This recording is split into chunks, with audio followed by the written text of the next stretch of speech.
التقني اللي كان ديال اللي تابع العماله يقدر ما يكونش متواجد مع المجلس الاقليمي في السنوات الجايه، يعني خصو يكون عنده اعتمادات حتى الا بغى يدير شي مشروع مع شي جماعه معينه خصو يدير ليه الدراسات باش يكون في المواصفات حتى القانونيه، خصو يكون عنده وحنا ما خرجنا شويه على الموضوع ديال الميزانيه تقريبا. هذه دائما حنا السيد الرئيس حنا في اطار الميزانيه لا سمح، وانا عندي واحد التعقيب.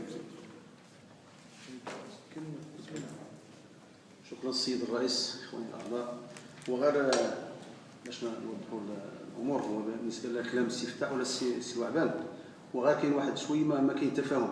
السي فتاح انت كتنصح الدراسات حنا معاك، لان حنا الدورات السابقه ولا في المجلس السابق كنا قلنا بان اي جماعه بغات مشروع ولا بغات شي تقدم لنا بشي مشروع تقدم لنا الدراسه ديالو، الا ما كانت الدراسه ديالو حنا ما غاديش ندعموه.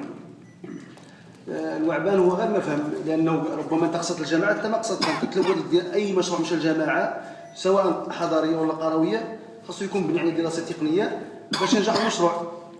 هذا هو اللي كاين.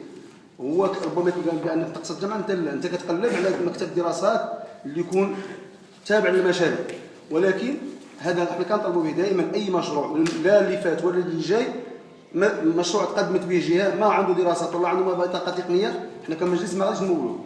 ثانيا بالنسبه للمجلس في الدراسات، المقترح ديال الدراسه ديالو كما شار الرئيس، راه حنا فتحنا فصل ديال دراسات عامه ودراسات تقنيه، وهذه اول مره كنفتحوا هذا الفصل هذا باش نتجاوزوا حنا كاع هاد الدراسات التقنيه ولا مكاتب الدراسات اللي من جهه ثانيه. المجلس الاقليمي هو غير باش يدير الدراسات ديالو ويدير مكاتب الدراسات ديالو ويتبع المشاريع. وشكرا.